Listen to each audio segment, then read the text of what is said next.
Oke, semuanya. Assalamualaikum warahmatullahi wabarakatuh. Pada pertemuan kali ini, kita akan membahas tentang teori dalam penelitian ilmiah. Nah, perlu saya tekankan bahwa sejak awal teori itu bukan sekedar kumpulan bacaan di bab 2 skripsi atau proposal skripsi. Tapi teori itu adalah kerangka berpikir yang mengarahkan semua proses penelitian. Bisa jadi mulai dari merumuskan masalah, menyusun hipotesis, menentukan metode, bahkan sampai menganalisis data. Dan tentunya sebagai mahasiswa teknik, khususnya teknik mesin, teori itu sangat penting karena kita merancang eksperimen, menguji material, atau menganalisis performa mesin, katakanlah ya. Kita tidak bekerja secara asal-asalan. Kita nggak bekerja secara coba-coba. Kita bekerja itu berdasarkan landasan teori. Teori yang kita pelajari di kelas ya. Jadi ibaratnya itu teori adalah peta sebelum kita itu berjalan. Seperti itu ya. Jadi fokus kita pada minggu kedua ini mengenai teori dalam penelitian ilmiah.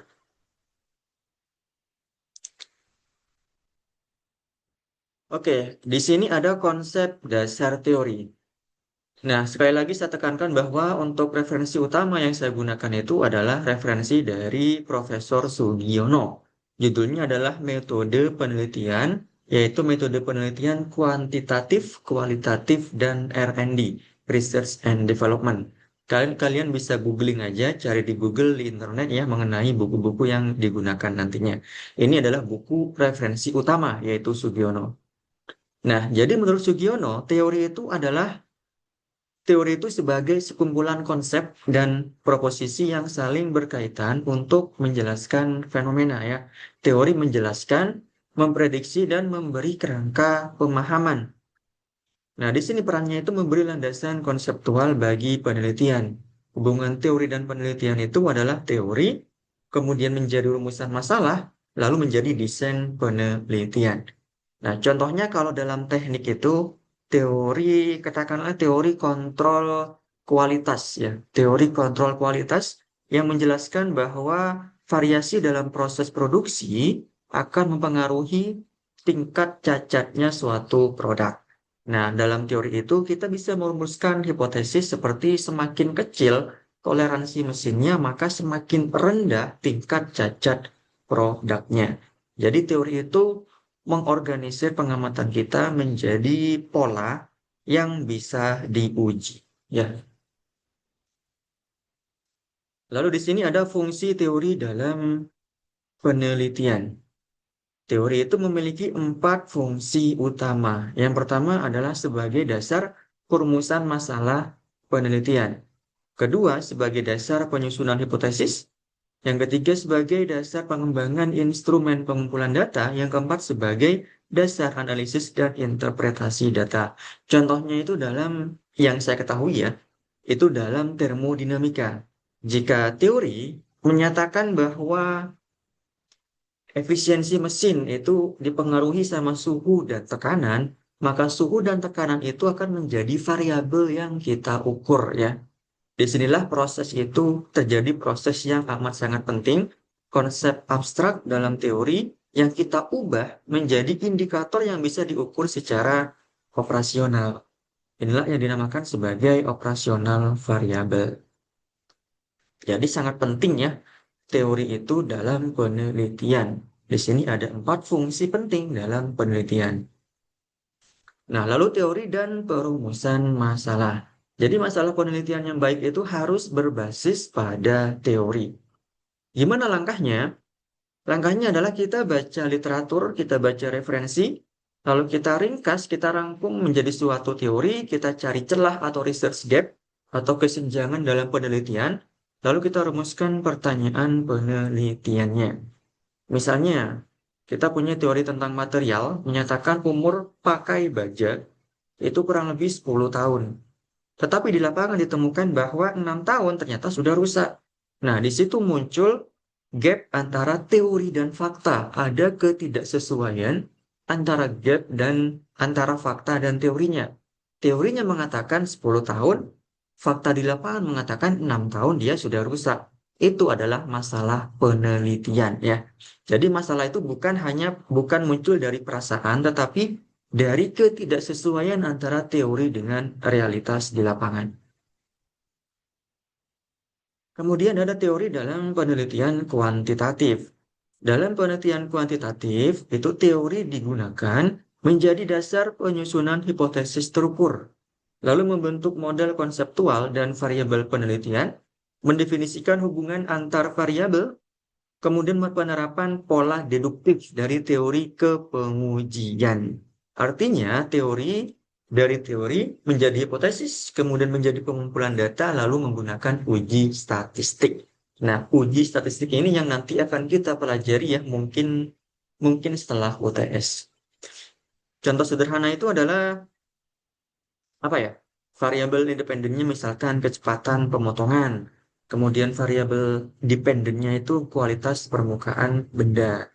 Teori proses produksi itu menyatakan bahwa kecepatan tertentu menghasilkan permukaan yang lebih halus. Jadi maka kita bisa membuat hipotesis dan kita juga bisa mengujinya menggunakan uji statistik ya. Misalkan aja uji T, T-test atau bisa menggunakan analisis regresi ya, yang sudah kita pelajari di mata kuliah statistika dan probabilitas. Jadi tentunya dalam kuantitatif, teori itu sangat penting dalam menentukan arah dan struktur penelitian. Kemudian ada teori dalam penelitian kualitatif. Nah, berbeda dengan kuantitatif, kalau penelitian kualitatif itu tentu lebih fleksibel. Di mana di sini teorinya itu berfungsi sebagai lensa interpretatif ya, atau lensa analisis. Teori juga bisa membantu kita memahami suatu fenomena.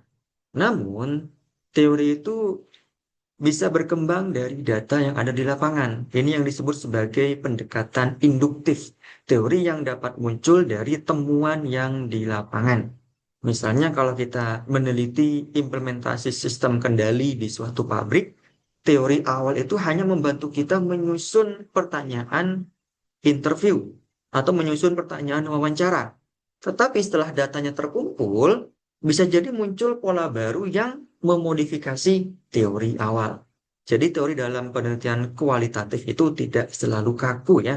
Dia selalu lebih fleksibel dari teori yang kuantitatif. Kemudian ada teori dalam penelitian R&D, Research and Development. Nah, dalam penelitian R&D, teori itu menjadi dasar dalam pengembangan suatu produk. Contohnya pengembangan modul praktikum yang berbasis pembelajaran aktif. Teorinya menyatakan bahwa mahasiswa itu belajar lebih baik jika aktif membangun pengetahuan sendiri. Nah, setelah modul itu dirancang, berdasarkan prinsip itu, kita bisa melakukan uji coba untuk melihat bagaimana efektivitasnya, ya. Jadi teori itu nggak hanya untuk menjelaskan, tetapi bisa juga untuk memandu desain dan inovasi teori. Kurang lebih seperti itu. Nah, kemudian di sini ada kerangka teoritis dan kerangka konseptual ya. Banyak nih mahasiswa yang bingung membedakan kerangka teoritis itu adalah kumpulan teori dan hasil penelitian yang relevan sebagai dasar dalam penelitian. Sedangkan kerangka konseptual itu adalah model yang kita susun sendiri berdasarkan teori untuk menunjukkan hubungan atau keterkaitan antara variabel. Ini yang bisa kita gunakan menggunakan uji analisis regresi nantinya. Sederhananya teori itu menyediakan banyak kemungkinan variabel. Kerangka konseptual itu memilih variabel utama dan menggambarkan arah hubungannya atau arah keterkaitannya ya. Lalu yang berikutnya di sini ada kesalahan umum dalam penggunaan teori.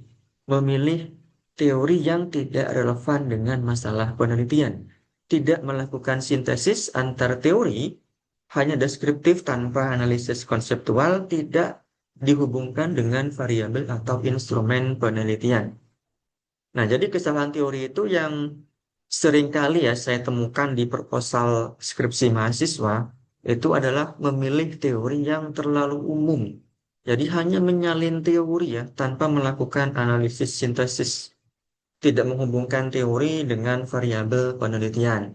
Contohnya ada yang menggunakan teori psikologi motivasi untuk menjelaskan performa mesin dalam tanpa justifikasi yang jelas gitu.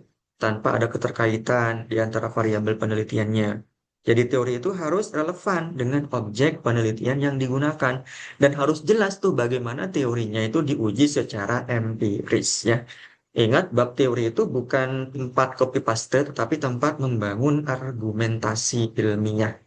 Ya, bukan tempat untuk copy paste, tapi membangun argumentasi ilmiah. Kemudian kesimpulannya adalah sebagai penutup kita simpulkan bahwa teori itu merupakan fondasi dalam penelitian, ya, fondasi penting dalam setiap tahap penelitian. Teori nantinya menentukan arah perumusan masalah, membantu menyusun hipotesis, dan menjadi dasar analisis data. Di mana sub CPMK kita pada teori penelitian ini itu tercapai jika kalian mampu menjelaskan bagaimana teori yang kalian pilih nantinya benar-benar menjadi dasar dalam penelitian kalian. Jadi sebagai latihan, saya minta nanti masing-masing dari kalian membuat ringkasan satu halaman yang menghubungkan satu teori dengan usulan masalah penelitian kalian, ya, dengan yang kalian kerjakan di tugas sebelumnya, ya. Kaitkan, eh, buat ringkasan satu halaman yang menghubungkan satu teori dengan masalah penelitian kalian di tugas sebelumnya, ya. Jelaskan variabelnya, lalu hubungkan antar variabelnya dan bagaimana cara pengujiannya, ya. Apakah nanti menggunakan cara uji T, analisis regresi atau uji statistika yang lain. Silakan dikerjakan dengan tulis tangan, tidak dengan diketik, ya. Dikerjakan dengan tulis tangan sebanyak satu halaman saja. Satu halaman bisa dari kertas buram atau kertas polos, kertas HVS, atau menggunakan kertas binder juga nggak apa-apa ya. Oke, jadi sekian video untuk pembelajaran kita hari ini. Terima kasih. Kurang lebihnya saya mohon maaf. Dan untuk deadline pengumpulannya itu adalah jam 6 sore. Hari Kamis ya, hari ini tanggal 5 Maret jam 6 sore. Jadi tolong dikerjakan. Jangan sampai kalian tidak mengerjakan karena sekali lagi saya itu tidak ada sedikit pun toleransi dalam keterlambatan ataupun dalam tidak pengumpulannya kalian dalam mengumpulkan tugas ya. Jadi tolong dikumpulkan tugasnya. Jangan sampai tidak mengumpulkan, jangan sampai terlambat.